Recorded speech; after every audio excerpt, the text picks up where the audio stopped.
Hi guys, how are you. पिछले आपने कई लेक्चर से अंदर देखा रेडॉक्स रिएक्शन के बारे में आपने काफ़ी पढ़ा। रेडॉक्स रिएक्शन क्या होती है और ऑक्सीडेशन किसे कहते हैं, रिडक्शन किसे कहते हैं और कैसे भी हम किसी केमिकल इक्वेशन को बैलेंस करते हैं। इन सारी टॉपिक आपने कवर की। इस चैप्टर की ये लास्ट टॉपिक आपका है। टॉपिक जो आपका नेक्स्ट ईयर है, आपका लास्ट टॉपिक है टाइप्स ऑफ रेडॉक्स रिएक्शन। तो सिलेबस के अकॉर्डिंग जो आपके ये 4 तरह की होती है, 4 types. There are 4 types of redox reactions in your syllabus. First, combination reactions. Combination reactions. Second, decomposition reactions. Third, displacement reactions and last, disproportion reactions. Okay, just we will discuss about combination reactions. combination reactions होती क्या है? जैसा कि आपको नाम से लग रहा है, कंबाइंड कोई चीज मिल रही है। Okay, in which reactions two or more than two components combine to form a single product, यानी कि 2 या 2 से अधिक चीजें आपस में मिलकर एक सिंगल जो है प्रोडक्ट बनाती हैं, तो उसे हम लोग क्या कहते हैं? कॉम्बिनेशन रिएक्शन कहते हैं। ओके, फॉर एग्जांपल आप देख सकते हैं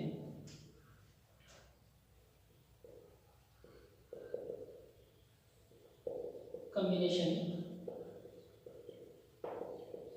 reaction. Okay, 2 or more than components,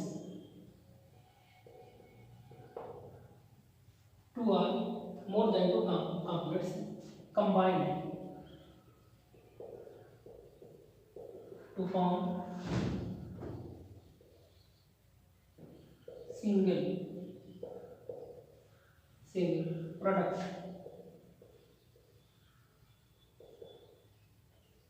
Such types of reaction is known as combination reactions. Okay, for example, C plus O2. Very simple example. C plus O2, carbon plus oxygen react to form C plus CO2, carbon dioxide. When carbon burn in presence of oxygen, they form carbon dioxide. This reaction is example of combination reactions. Okay, next, H2 plus O2 H2. Okay, hydrogen plus oxygen, आपका ये single product बन रहा है, H2 बन रहा है, water. Okay, यहाँ पर CO2। ये जितने रिएक्शन है, इस रिएक्शन जितने भी आपको एग्जांपल दिखाई दे रहे हैं, ये सब क्या है? कॉम्बिनेशन रिएक्शंस के एग्जांपल है, कॉम्बिनेशन रिएक्शन के एग्जांपल है। ओके, अब नेक्स्ट हम डिस्कस करेंगे डिकम्पोजिशन रिएक्शन। डिकम्पोजिशन होता है कि किसी चीज़ का ब्रेक डाउन होना। कोई सिंगल प्रोडक्ट, कोई आपका सिंगल प्रोडक्ट है, उसको आप हीट या किसी भी तरीके से हीट दें या सनलाइट दें, किसी से आप उसको क्या हो ब्रेक दें, मोर देन टू कंपोनेंट्स। तो आपको इसका क्या डेफिनेशन क्या होगी? A reaction in which a single product break down into 2 or more than 2 product is known as decomposition reactions. आप एग्जांपल लिख सकते हैं इसका, डिकम्पोजिशन का। सेकंड का आप लोग डेफिनेशन लिख लेंगे, मैं जो बोल रहा हूँ आप लोग लिख लीजिएगा। The reactions in which a single product break down into 2 or more than 2 product, such types of reaction is known as decomposition reactions. Okay, for example, when potassium chlorate KClO3, okay, KClO3 heat form potassium chloride and oxygen gas and liberate oxygen gas. Okay, अब इसको balance कर लेते हैं। ये आपका 2 हो गया 2 KCl, ये आपका 3 हो गया, ये आपका 2 हो गया। Balance potassium chloride oxygen gas. आप यहाँ देख रहे हैं सिंगल प्रोडक्ट है, सिंगल आपका यहाँ आपका रिएक्टेंट आपका सिंगल है। ओके, जब यहाँ हम इसको वार्म अप कर रहे हैं, हीट दे रहे हैं, तो ये पोटेशियम क्लोराइड और ऑक्सीजन में ब्रेक हो जा रहा है। ये दो में प्रोडक्ट, दो में क्या हो रहा है? ब्रेक हो जा रहा है। यहाँ सिंगल था, 2 हो गया। अगर यही आप लोग कॉम्बिनेशन देख रहे थे तो 2 चीज़ें मिलकर 2 या 3 चीज़ें मिल जा रही हैं, आप उसमें मिलकर क्या बना रही है? एक सिंगल प्रोडक्ट बना रही है। तो कम्बिनेशन में को कंबाइंड होगा और डिकम्पोजिशन में क्या होगा आपका डिकम्पोज हो जाएगा, यानी कि ब्रेक डाउन हो जाएगा, एक सिंगल रहेगा, सिंगल से 2 या 3 हो जाएंगे। ओके, अब नेक्स्ट आपका क्या है displacement reactions. Displacement reactions means क्या, कोई चीज डिस्प्लेस हो जा रही है, कहीं पर उसका प्लेस था वो वहां से हट जा रही है, डिस्प्लेस हो जा रही है। इसमें आप देखेंगे, इसकी डेफिनेशन समझेंगे आप लोग। पहले एग्जांपल बता रहा हूँ, उसके बाद डेफिनेशन बता रहा हूँ। अगर हम लोग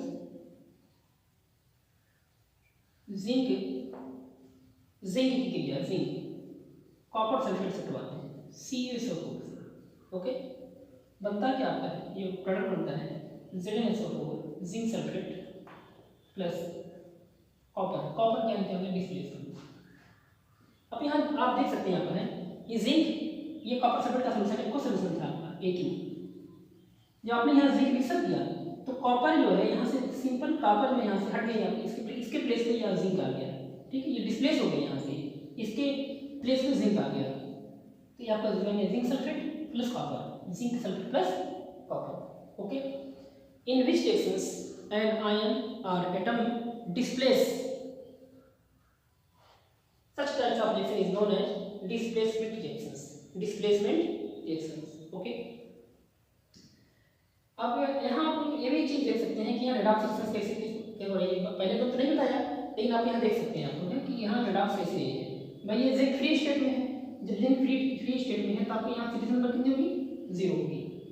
ओके, लेकिन यहाँ पर देखिए, आपको मालूम है, आप क्लास 9 में पढ़े हैं या मेरे पिछले लेक्चर में आपको देखा, मैं आपको बताया था कि सल्फेट ये सल्फर डाइनेगेटिव, यहाँ पर इसकी पावर कितनी 2 है, जब ये -2 पे है इसका कितना हो गया +2, यहाँ 0 है, यहाँ +2, ये 0 से इलेक्ट्रॉन निकल गए,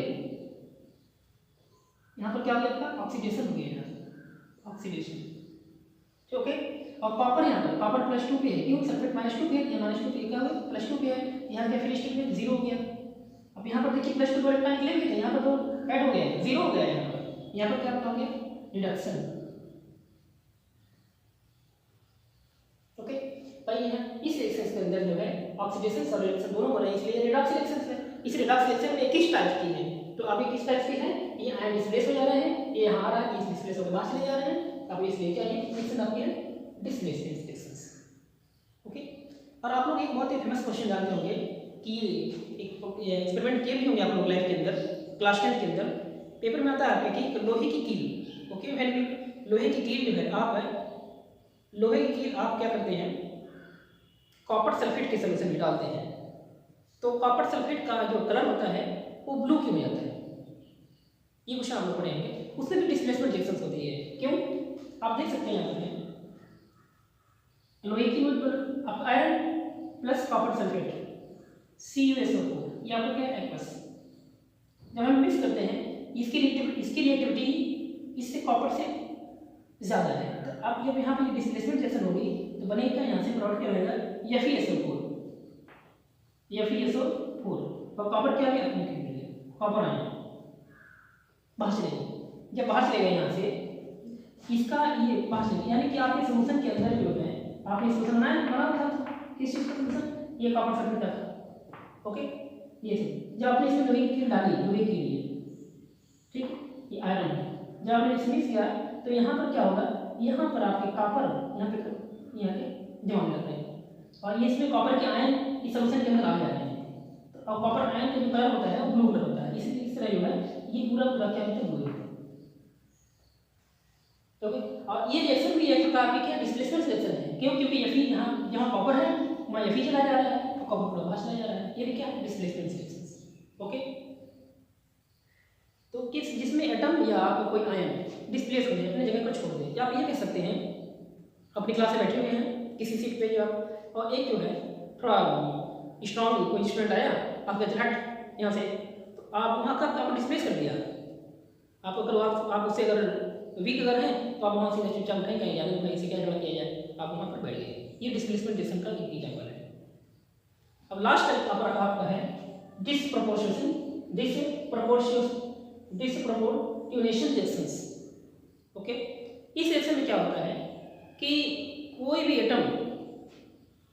एटम जो है ऑक्सीडेशन स्टेट कई दिखाता है, कई in which reactions more than 2 or 3 oxidation state presented by any atom are ion. For example,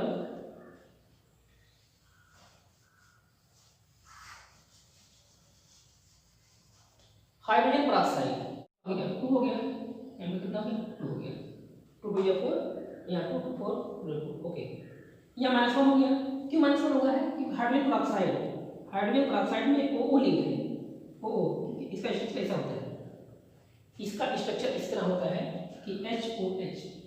तो ऑक्सीजन की ऑक्सीडेशन स्टेट अगर O लिंकेज है, मैं पिछले लेक्चर में बताया ना कि -1 होती है, कितनी होती है, -1, यहाँ इसका -1 हो जाएगा। अब ये हाइड्रोजन पेरोक्साइड में ऑक्सीजन की ऑक्सीडेशन स्टेट कितनी है, -1 होगी।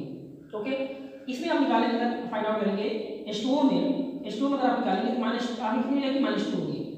ओके, क्योंकि +1 होती है हाइड्रोजन की, तो 2 × 2 आप कितना -2 हो जाएगी। यहाँ फ्री स्टेट में कितनी होगी, 0 हो गई, 0 हो गई। देखिए -1 -2 0, ये ऑक्सीजन की कितना कर रहा है, -1 कहीं -2 कहीं 0। तो इस टाइप के रिएक्शन को क्या हम लोग कहेंगे, डिसप्रोपोर्शनेशन रिएक्शंस। ओके, इस तरह का आपका ये टाइप्स ऑफ रिएक्शंस आपके 4 थे, 4 आपके फिनिश हुए। अब आपका ये टॉपिक आपका फिनिश हुआ, ये चैप्टर भी फिनिश हुआ। अब हम लोग नेक्स्ट टॉपिक जो करेंगे, nomenclature of any compound, organic compound. Okay, thank you very much.